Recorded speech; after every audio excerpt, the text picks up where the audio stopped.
Welcome, Victoria Redel. Thank you so much for being here with me today. I'm Judy Ireland, and I'm here to interview you about your book, which is Paradise, a wonderful book that I'm so happy to have had a chance to really dive into really deeply. This book begins with the expulsion of Adam and Eve.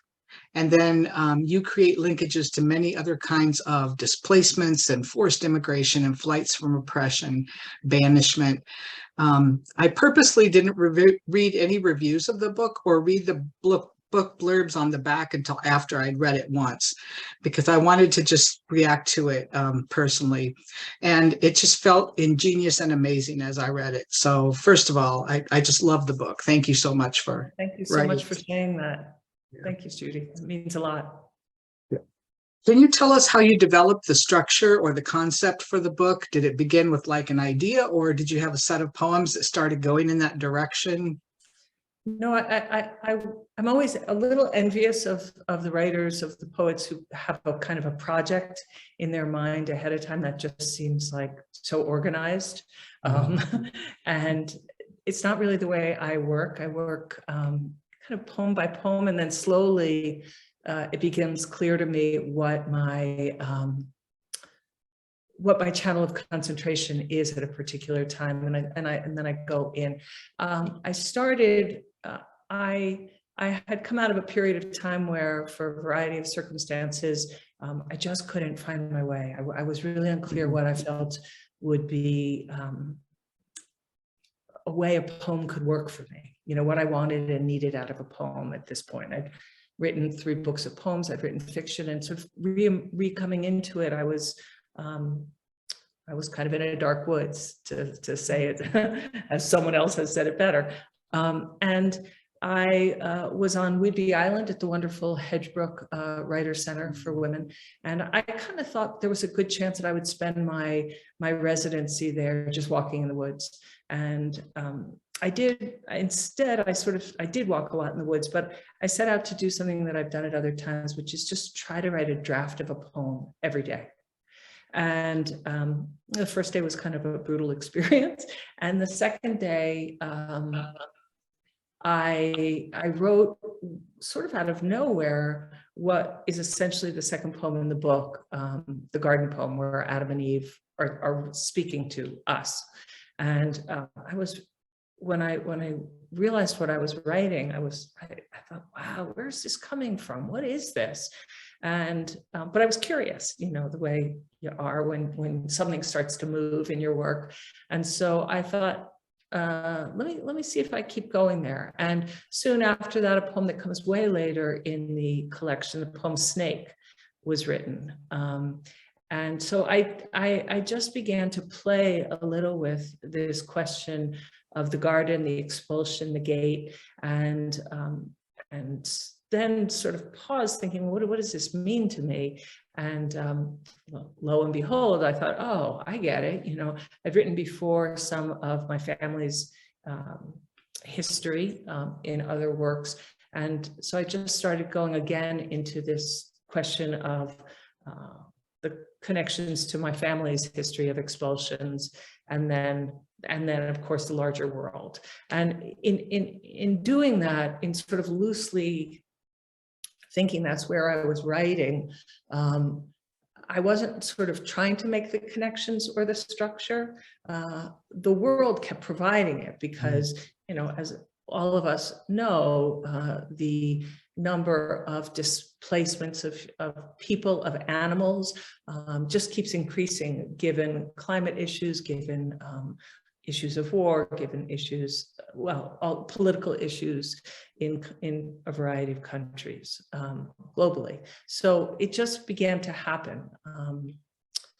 Finding the structure of the collection becomes a whole other thing. And that's often a hard one. You know, I remember years ago hearing, I don't know if this is an apocryphal story or a true story, Robert Haas coming into Dan Halpern's office when Dan had Echo Press and kind of handing Dan a pile of poems in some order, and Dan saying to Robert, you know, Bob, just go out for lunch or something, and came back and Dan had put together this fabulous order of Haas's poems. I always am dreaming that someone will do that for me, because it, you know, the one way is to think, oh, just kind of the chronological mind starts to happen. Oh, I wrote that one first and that one. And clearly that's not the way. So it takes, you know, what it probably takes for a lot of people, just putting it all over your floor and messing around with it until you think you get it right. And then trying to see what are the themes and inclinations in the book. I mean, another piece of the book that began to happen was, you know, if we're thinking about the migrations of the body, right? The migration of aging body. And that became another piece of this for me. Absolutely. It feels very organic, like it was meant to be in this order, but I know those things take a lot of work. And I was just curious. Right? Isn't that the goal in a book? You know, yes, and it meant that. You don't get to see the writer sweat, right? Yeah, that's right.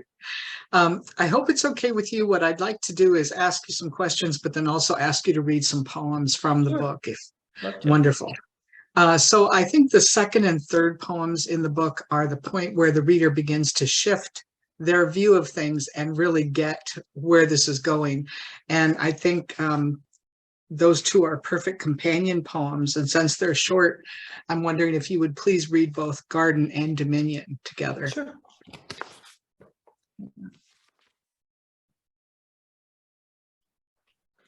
Garden. So this is the poem I was talking about as sort of having started, right? Anyway, Garden. In the first weeks, we already knew this was history, that you'd speak of our nakedness, the flat grasses we wove and slipped over each other. First, there were frills of green leaf, stalks, tips too. Later came wild onion, the sharp tang of shoot and bulb, then peaches. Standing together in sunlight, of course, praise and song. We hardly cared that you would get so much of it wrong, that you would always speak of an apple or claim that one of us was so persuaded by the snake. Darlings, we imagined you, over and over, how you would break each other and wound this garden. Only then, still licking the dried peach juice sticky down our fingers, did we know shame. Dominion. The animals had no love for us. We did not lie tenderly with the lion, and we had no peaceable gathering with the alligator and the wasp. Nor for a moment did the crow believe we had dominion. And if you heard that caw and seen clouds massing from steady hooves, you would understand there never was a fall. We stood, we ran. The last line of that poem is just truly amazing. All the lines are, but that one really is great. Temptation is another poem that I think continues this idea of how the traditional stories and myths got so many things wrong. So I'm wondering if you would read Temptation. Sure, let me find it. Hang on. Where is Temptation? It's on page 7. Oh, thanks. Temptation. Another thing, we always knew we would leave. Some days it was all too rampant, the ground pulpy with fallen fruit, so we invented hunger. Bored, we turned away from each heavy, luscious bough. We dreamed of a door, one cheek pressed to the painted wood. This was our only appetite, just to be alone, even for a few breaths, on that other side after the knock. Thank you. Thank you. Wonderful. Absolutely wonderful. As a reader, I was so caught up in learning about these ideas in this first group of poems in the book that I hadn't focused much my first reading on the language. And then I got to your poem, Humankind Sonnets, a Grammar. And my notation in the corner, let's see, it's on page 15. My notation in the corner is, I just wrote, wow. It just was amazing. So I think it's a very powerful poem, and especially when heard out loud. So I know it's a long one, but we have time. So I'd like to have you read that if you would. Sure. Humankind. I've never read it out loud. I've Oh, never wow. read it. No, this is fun. Yeah. Let's see how it goes. So as you'll hear, right, it's a sonnet. It's a sonnet, and there are 3 sonnets, so 3 parts. The first one is subject verb. The second one is object. The third preposition. And the title of the poem is Humankind Sonnets, a Grammar. 1. We roamed, we raised, we abducted, we burned. We infected, we birthed, we raised, we stormed. We deforested, cradled, salvaged, praised. We locked up, locked down, locked out, in, we slaved. We sowed, we sang, we enslaved, we broke. We cracked, peeled, grabbed, bled, we denied, we choked. We held, healed, built, we roughed, split, we felled, we slit, we gashed, we severed, gashed, storm shot, we shelled.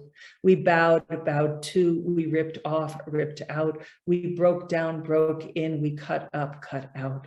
We tended, we kissed, we starved, fattened, raped. We hung up, hung out, we shot, shattered, raped. We raped, we raped, we raped, we raped. We gassed, sold, bought, kneeled, reaped, degraded, amassed. 2. Object. Grandmothers, neighbors, genitals, infants, monks, teeth, feet, teachers, sisters, elephants, houses, families, eyes, skulls, temples, aunts, villages, whales, doctors, brothers, migrant workers, wolves, bears, skin, oceans, bees, pregnant women, tigers, necks, fingers, bones, merchants, babies, uncles, nuns, turtles, street urchins, forests, hospitals, churches, servants, fathers, mothers, newborns, yurts, tenements, tongues, huts, tents, housing developments, frogs, redwoods, dirt, snowy owls, pelicans, air, water, ozone, glacier, dirt, sediment, cells, molecules, atoms, stars, elements, her, him, you, me, they, breath, and sentient. 3. Preposition.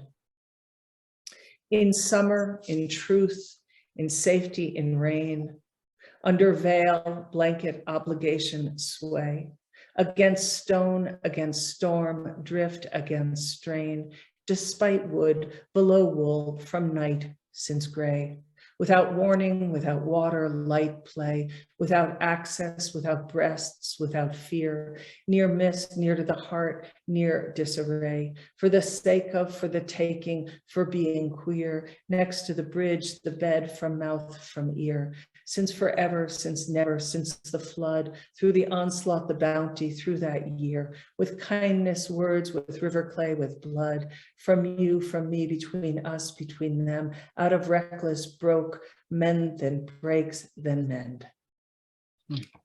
Thank you so much. The sound of Read this that out poem, loud. yeah, the sound alone is just an amazing thing to hear it. And I read it out loud to myself the first time I read it, because I could see that it was going to be a lot of fun to read with all the different, and throughout it, you're looking for the linkages between all the things in the poems, and it's just amazing. So Thanks. it lived up to the wow that I wrote in the corner when I first started reading it. Another powerful poem, I think, is If You Knew on page 22. This really pulls the reader, I felt, directly into the dilemmas of displacement. And I would love to have you share that one with us. Sure. So the poem is in 2 parts. There's a little bit of a break.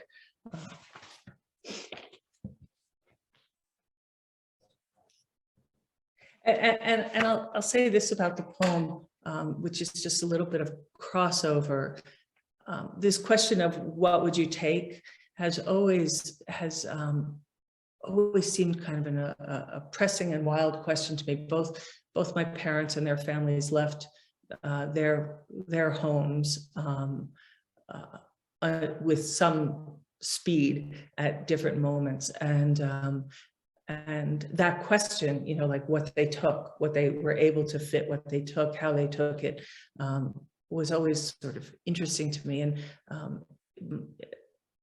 I also write fiction, and in the second novel I wrote, which is called The Border of Truth, this young boy is stuck on a boat, and he's writing obsessively these letters to Eleanor Roosevelt in the hopes that she'll help him. And at one point, he starts to ask her, he asks the question I ask in here of what would you take? And it's quite different in the novel, but you know, you think as a writer, you're kind of done with your subject once you're done with it. And then it turns out it's your obsessions and you're seldom done with them. So if you knew. He wanted to take the muddy stream where he sang with frogs. She wanted to take dawn in the linden tree. They left a reed basket of wind. He wanted the resin of August. She left the feather grass of an evening walk. They left all the tender minutes unbuttoning her blouse. She wanted to pack the folded sun from the linen closet. He wanted to take the shuffle of her slippers on the stairs. She wanted her mother's fingers rummaging through the button box. He wanted the steps' black soil.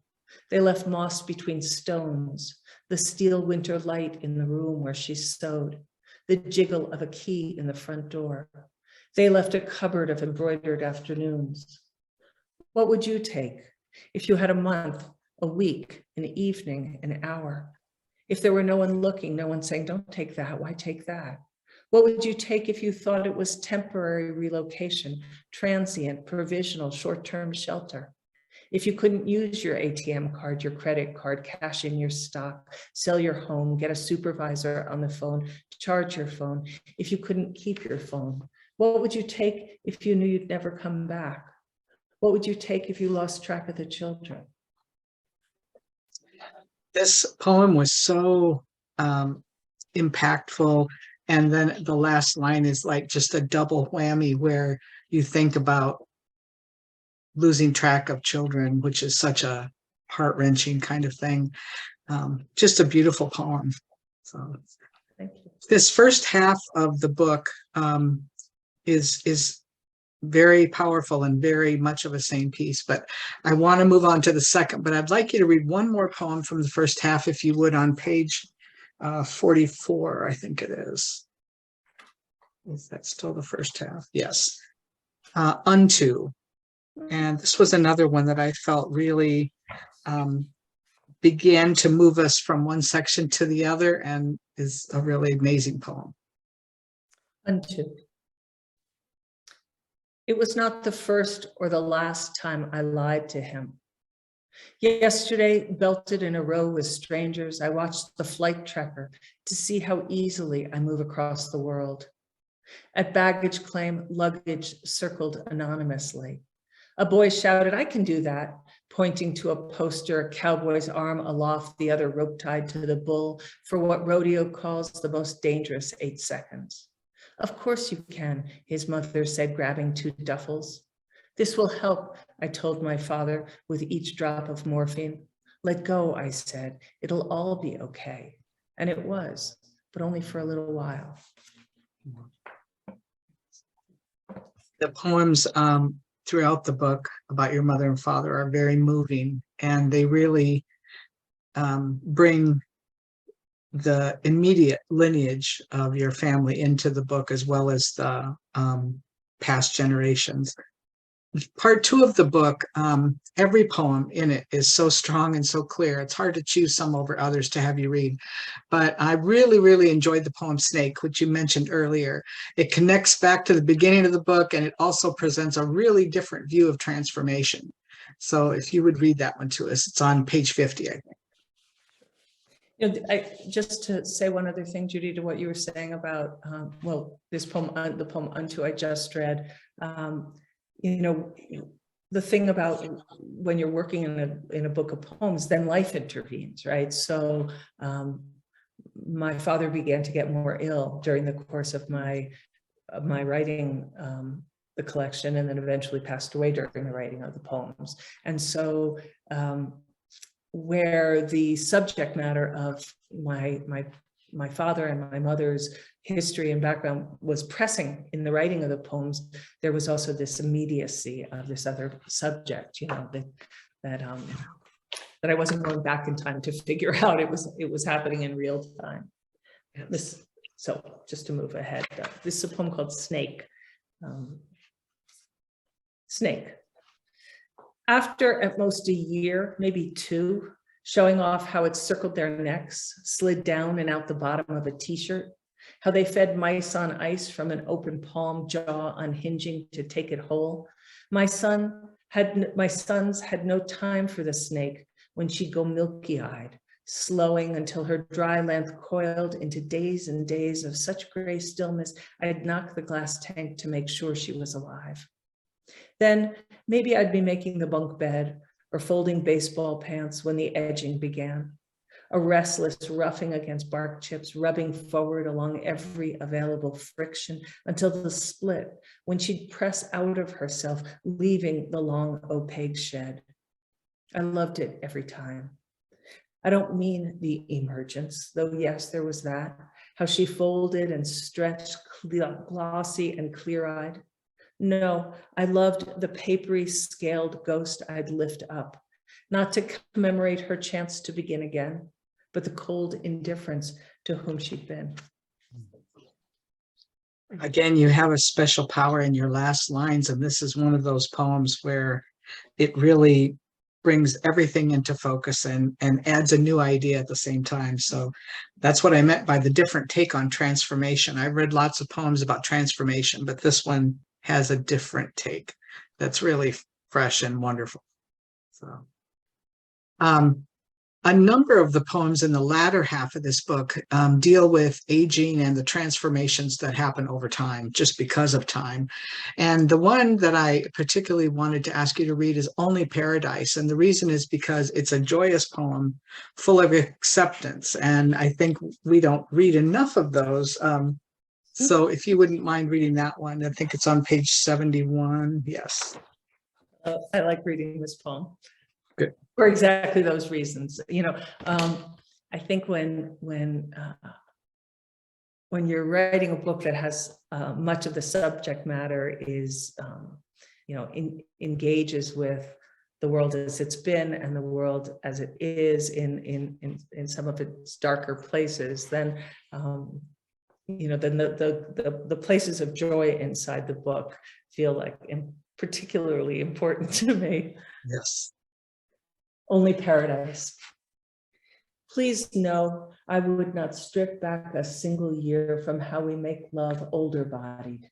Your hip, arthritic, rhythmic, as I twist above or below, creaked out knee, wrecked, racked, and us unrepaired, bone on bone, rocking ever closer toward arrival.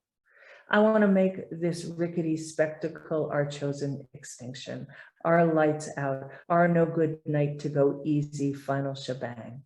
But enough of sweet pillow talk, darling. Get serious, get on your back, and let's blow out what's left of our voluptuous minds.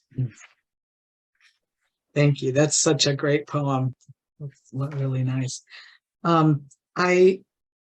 It's been such a privilege to read this book and to be able to speak with you. And before we leave this interview, I can't leave it without asking you to read Pleasure, because it's the poem Ilya Kaminsky called, when I finally did read the book blurbs, he mentioned that Pleasure was the poem he found so captivating. And I also think that's a great word to describe it. It's on page 64, I think, and it comes a little earlier than the one you just read, but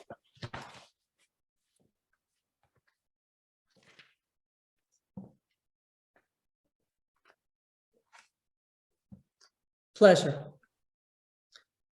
All my life, my friend tells me, I was dragged around by lust. She slices a piece of pecorino and lays it carefully over a section of green apple. Honestly, she says, it yanked me down more alleys and into more palaces than I can remember. Tethered, she laughs. What a relief to be free of it, she says. Not that I longed to be free, not then I lived for it. But when it was gone, it was gone. Suddenly, there's a good deal more to consider each day, she says. Just washing plums and pears. You'll see. The tilt of them drying on the cloth. Don't get me started on the cardinals. That's absolutely a perfect poem. I just, all of these have been so wonderful. Is there anything else that you want to tell us about the book, about your writing of it, or any of the poems? I I think you know, it felt like a big departure from Mm, earlier books of mine, and which felt in many ways sort of more urban, more kind of jazzily sexy in certain mm, ways. Not that I was kind of coming into them that way. And when I was in this book, I it's an exciting thing, but a frightening thing when you find in your work a new voice or a different voice beginning mm. to emerge. I mean, it's the thing we long for. The last thing I want to do is remain the same book after book, and I don't think I ever have. But you know, with each book, it's kind of thrilling and terrifying to have it enter the world, to see like how it will be, how someone will read it. And you know, it's really been, you know, even in this conversation with you today, I could feel myself beforehand a little nervous, like, oh, well, what did she make of this? What did she make of this book? And so it's really been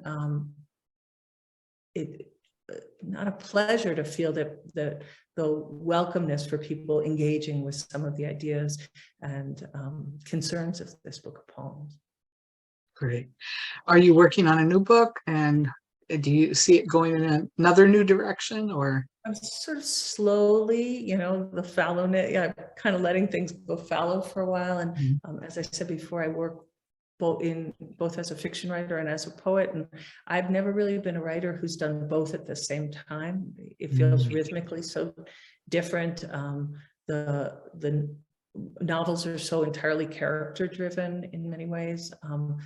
So I've been finishing, and I'm pretty close to finished with a novel. And so and it kind of works perfectly. Like when I'm in the novel, I keep thinking like, oh man, poems, what I would do to just write a poem. It's so short. And, you know, some kind of, you know, a faulty belief I'll have when I'm hauling through a novel thinking that a poem is going to be easy. But I can again already feel myself, even as I begin to start to find lines and images concerning me, that panic of what is a poem, which is a feeling I've had. What is a poem every time I've re-entered writing a book of poems? I can feel like, well, what is a poem? What can it contain? What would I want it to hold?